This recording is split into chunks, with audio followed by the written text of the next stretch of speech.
सभी भागवत प्रेमियों को प्यार भरा श्री राधे राधे, जय जय श्री कृष्णा। आप सभी का जीवन मंगलमय हो, खुशियों से भरा रहे। इन्हीं शुभ कामनाओं के साथ मैं कथा में आगे बढ़ूंगी। जैसा कि आपने इससे पहले वाले वीडियो में सुना, तापत्रे अविनाशाय। संसार में 3 प्रकार के दुख होते हैं, दैहिक, दैविक, भौतिक।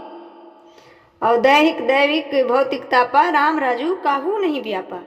इन शब्दों का आपने व्याख्या सुना। अब मैं आगे बढ़ती हूँ, सुनिएगा ध्यान से। एक बार बोलिए श्री कृष्ण कन्हैया लाल की जय। यम प्रव्रजन्ति मनुपे तं पे क्रियतं द्विपायनो विरह कातुर आजुहा। पुत्रति तन्मयतया तरुभिनिदूषितं सर्वभूत्याम हृदया मुनिमानतोऽस्मि।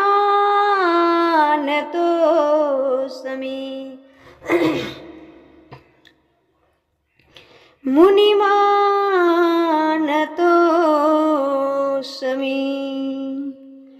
यम मतलब सुखदेव भगवान का जन्म हुआ और जन्म लेते ही वो सन्यास लेने के लिए चल पड़े। व्यास जी के पुत्र का नाम सुखदेव भगवान है। व्यास जी के पुत्र का नाम क्या है? सुखदेव भगवान। जन्म लेते ही वो चल पड़े सन्यास लेने के लिए, भगवान का भजन करने के लिए। पिताजी रो रहे हैं, पिताजी रो रहे हैं, बेटा रुक जाओ। पुत्रति तन्मयतया, पुत्र रुक जाओ, रुक जाओ, भैया रुक जाओ, रुक जाओ। तब नहीं रुके सुखदेव जी, इग्नोर करके आगे बढ़ते गए। क्यों? क्योंकि वो भगवान के भजन चिंतन करने चल पड़े थे। तब सुखदेव जी आगे बढ़ते गए। तब विरह में डूब करके व्यास जी पुकारने लगे, पुत्र पुत्र पुत्र रुक जाओ, पुत्र रुक जाओ।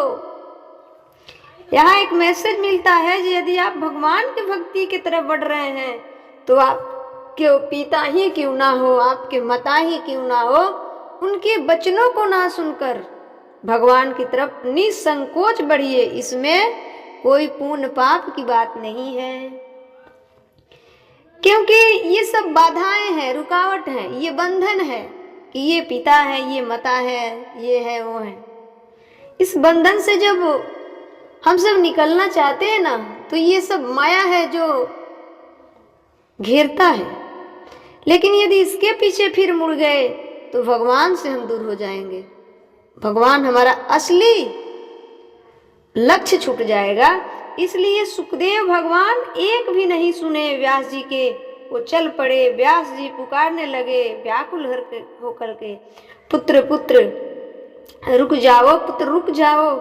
तब वृक्षों से आवाज आई, तब वृक्षों से आवाज आई, व्यास जी आप कितने मोही हैं।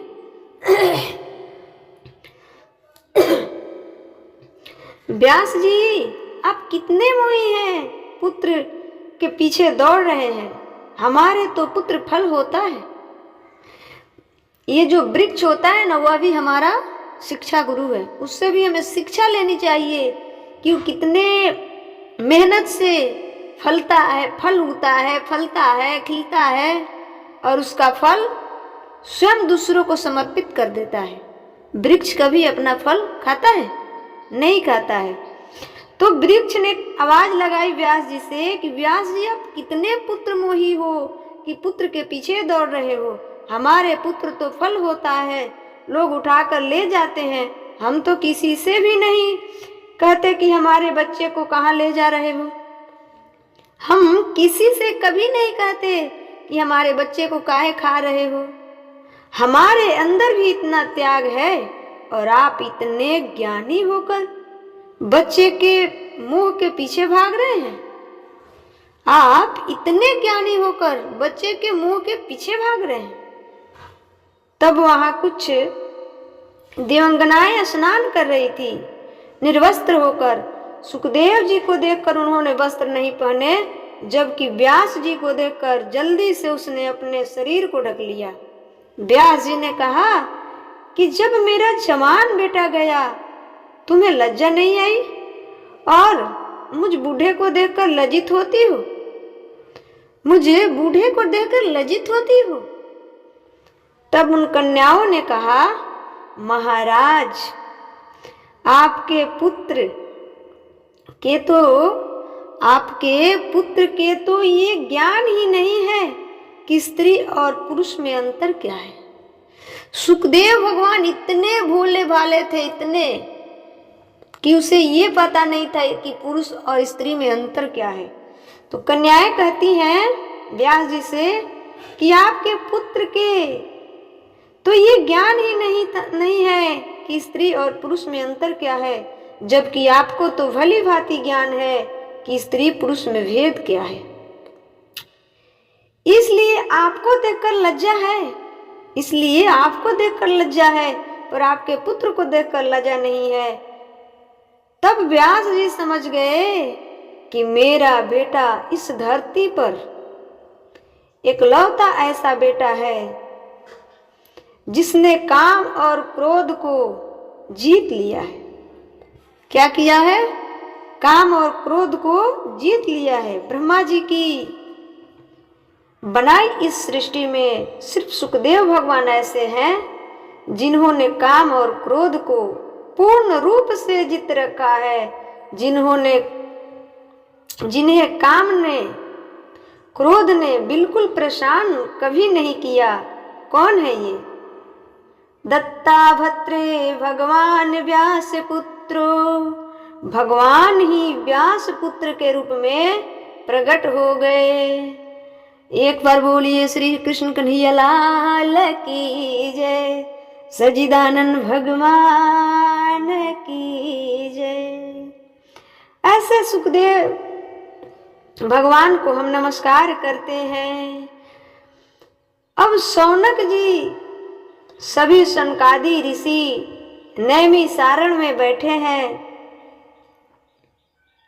88,000 संतों का वहां स्वागत हुआ। तभी सूत जी आए और सूत जी को देखकर सभी संत खड़े होकर स्वागत करने लगे। सनकादि ऋषि बोले, महाराज हमें कथा सुनाइए। कौन सी कथा सुनाए? तो सुनिएगा कौन सी कथा का यहाँ चर्चा हुआ है।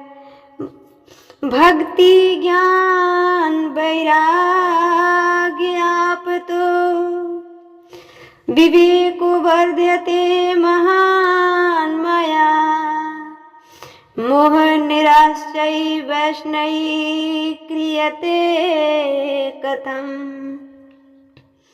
ऐसी कथा सुनाइए जिससे भक्ति बढ़े, ज्ञान बढ़े, वैराग बढ़ जाए।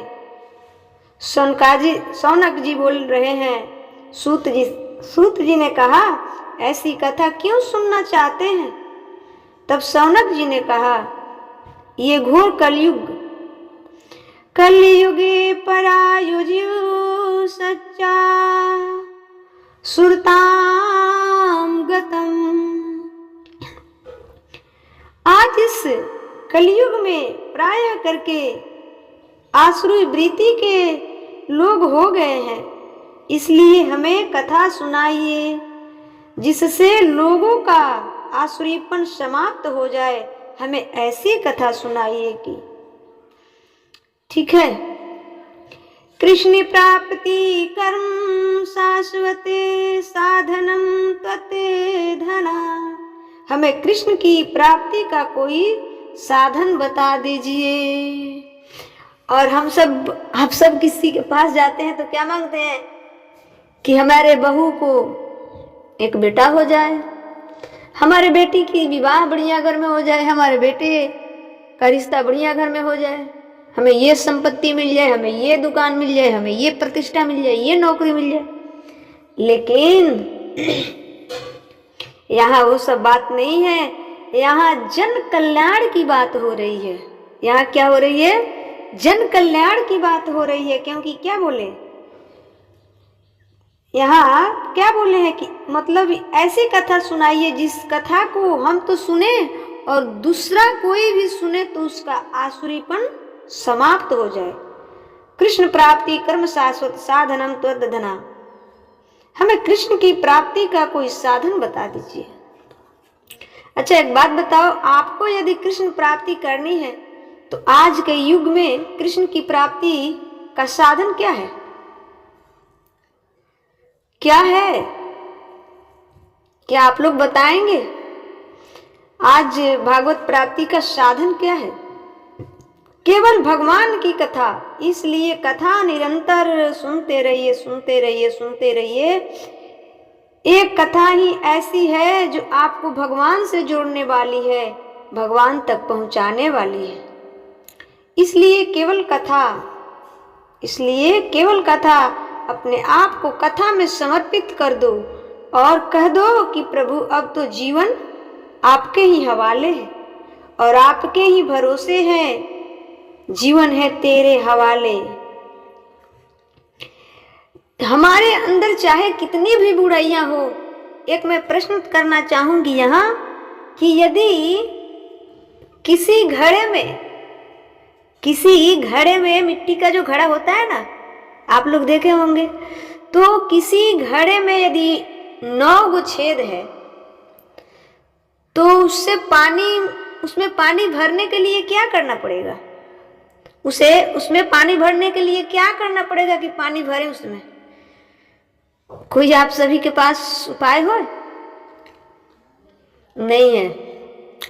उसमें पानी कैसे भरा जाएगा मैं बताती हूँ, आप सभी ध्यान पूर्वक सुनिएगा। यदि एक घड़ा है उसमें 9 छिद्र है, जैसे कि हम सबका शरीर है, इसमें कितने छिद्र है? 9, 10, यही ना? तो उसमें उस घड़े को पानी में भरना है, घड़े में पानी भरना है, तो पानी में उस घड़े को डुबो देंगे। तो जब पानी में डुबो देंगे तो उसमें पानी भर जाएगा कि नहीं? क्योंकि 9 छिद्र जो है, जो पानी बाहर निकलने वाला है, वो तो पानी में है, तो घड़ा भर जाएगा, वो घड़ा भर जाएगा।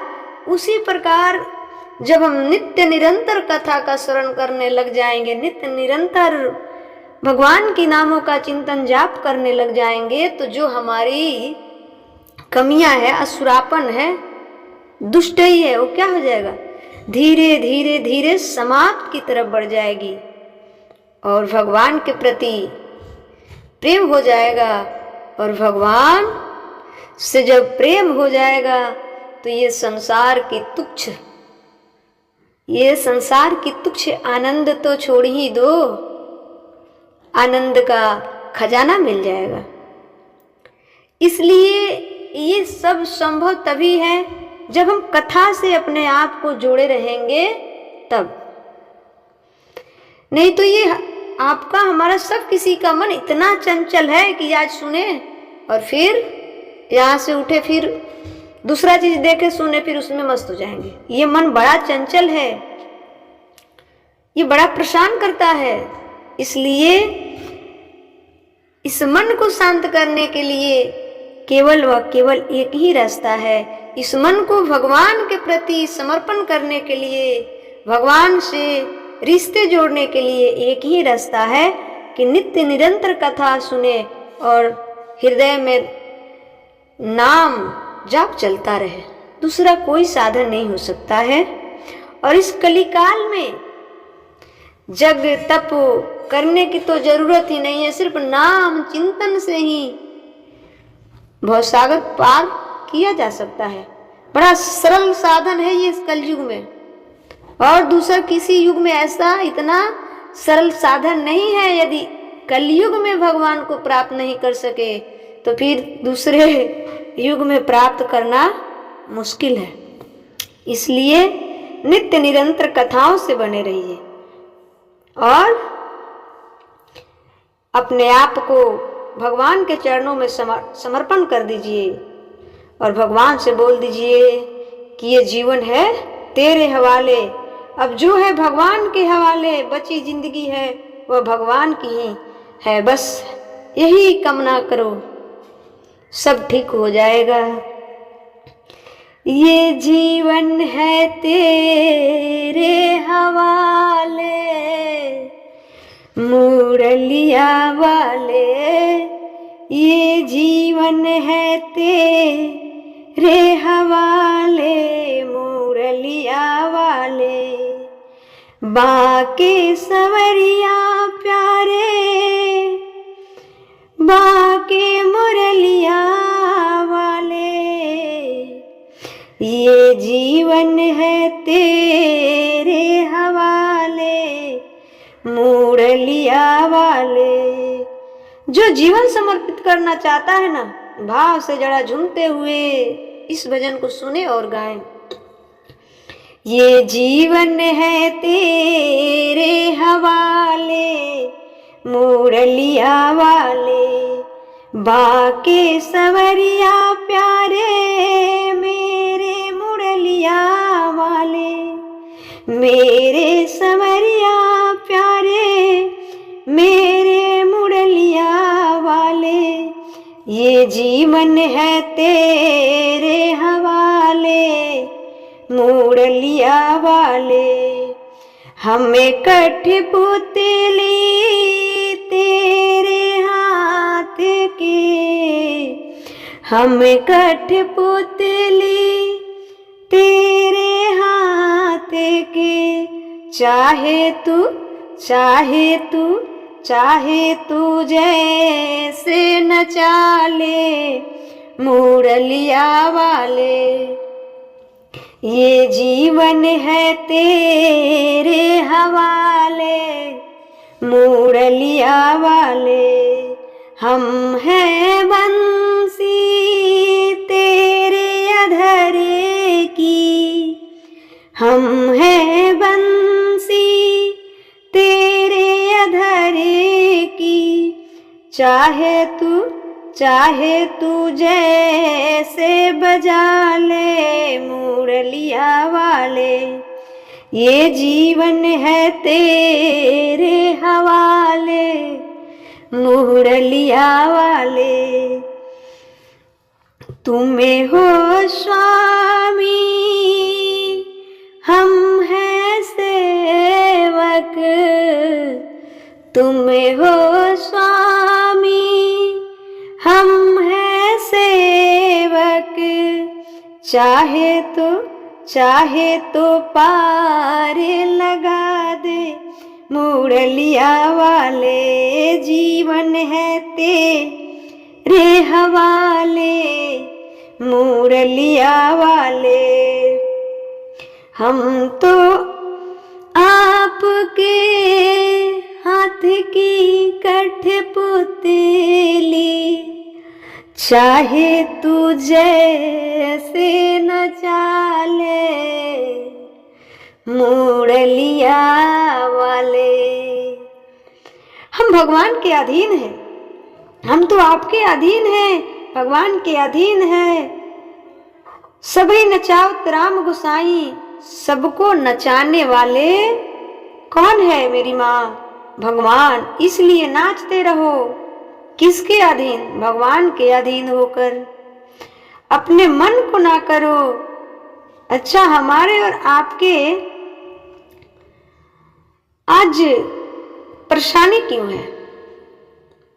परेशानी क्यों है?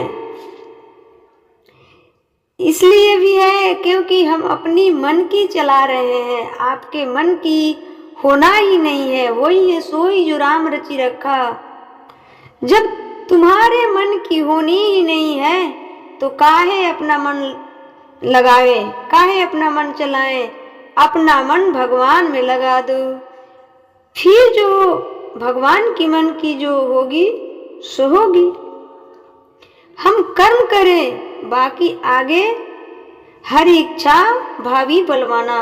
जो भगवान करेंगे वो अच्छा ही करेंगे। ठीक है? अच्छा, इसलिए हमें ज्यादा परेशान नहीं होना चाहिए। किसी भी कार्य को लेकर, किसी भी उपलब्धि को लेकर, किसी भी लक्ष्य को लेकर हमें ज्यादा परेशान नहीं होनी चाहिए। जो आप कर रहे हैं उसको आपको विश्वास पूर्वक, लगन पूर्वक करते रहिए, करते रहिए, करते रहिए। जिस दिन भगवान को लगेगा कि हाँ ये कर्म कर रहा है, इसे फल देना चाहिए, उस दिन शायद उससे आधी मेहनत पर आप अपने मंजिल पर पहुंच सकते हैं।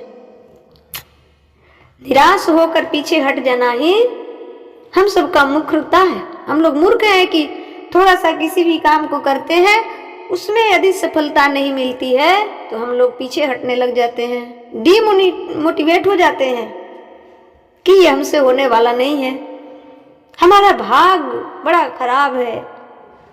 किसी का भाग खराब और किसी का भाग अच्छा नहीं होता है। अगर आपको यदि किसी ने कहा भी कि तुम अभागन हो, तुम्हारा भाग सही नहीं, तो उसे डांट लगा दो। क्या उसने लिखा है कि वो कहने का अधिकार उसको किसने राइट दिया है कि तुम अभागन हो, तुम्हारे भाग में कुछ नहीं लिखा है? किसने राइट दिया है उससे पूछो। ये लोग निगेटिव सोच वाले लोग हैं, अपने तो बैठे बैठे समय पास ही करते हैं पर दूसरों को भी बैठाना, अपंग बना देते हैं। इसलिए आप जितना मिल रहा है, जैसा चल रहा है, हाँ अच्छा है, करने की प्रयास पूरा करो। कामयाबी मिले या ना मिले, वो कामयाबी ईश्वर के हाथ में है, मेहनत तुम्हारे हाथ में है। बेहतर करने की कोशिश, प्रयास करो, प्लानिंग अच्छी करो, काम अच्छा करो, फिर भगवान पर छोड़ दो। फिर पर किस पर छोड़ दे? भगवान पर छोड़ दो। काम करो, फल भगवान पर छोड़ दो। सफल हो जाओ तो भगवान की कृपा, और सफल ना हो तो भी भगवान की कृपा समझो कि ईश्वर चाहते हैं कि बस हम ऐसे ही रहें। जो हमारे जीवन में प्राप्त हो रहा है ना, जितना हमारे प्रारब्ध का है उतना हमें मिलेगा। क्यों जी? इसका अर्थ है, इसका अर्थ ये नहीं है कि बिल्कुल नहीं करें, आप अकर्मण्य होकर बैठ जाए, नहीं, ये हमने कभी नहीं कहा। कर्म करते रहो, कर्म करते रहो, कर्म करते रहो, एक ना एक दिन तो सफलता हाथ लगेगी ही लगेगी। सफलता हाथ लगेगी ही लगेगी। किसी के भाग में कुछ लिखा नहीं होता है, किसी के भाग में कुछ नहीं होता है। जो जैसा कर्म करता है, जो जैसा पिछले का कर्म होता है, उसी प्रकार उसको यहाँ भुगतना पड़ता है। ये नहीं होता है कि फलाने के भाग में ये लिखा है, चिल्लाने के भाग में ये नहीं लिखा है।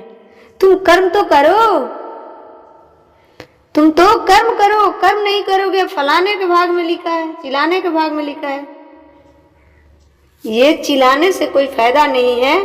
फायदा तब होगा जब हम कर्म करेंगे, और वो कर्म भी कैसा होना चाहिए? विश्वास पूर्वक, भगवान पर विश्वास हो कि ये कर्म हम कर रहे हैं, एक न एक दिन हमारी सफलता अवश्य मिलेगी, भगवान एक न एक दिन फल अवश्य देंगे। सबसे पहली बात है कि विश्वास और ईमानदारी। अपना कर्म ईमानदारी पूर्वक कीजिए और हृदय में, दिल में भगवान पर विश्वास रख के कर्म कीजिएगा। भले देर हो सकता है पर सफलता तो मिलेगी ही, फल मिलेगी ही मिलेगी, ना मिलने की कोई गुंजाइश नहीं है। क्योंकि हम जैसा कर्म करेंगे वही तो हमारे भाग लिखाता है, तो फिर भगवान लिखेंगे ही और देंगे ही देंगे। तो हमारा कर्म सही होना चाहिए, हमारा कर्म ईमानदारी पूर्वक होना चाहिए और भगवान पर विश्वास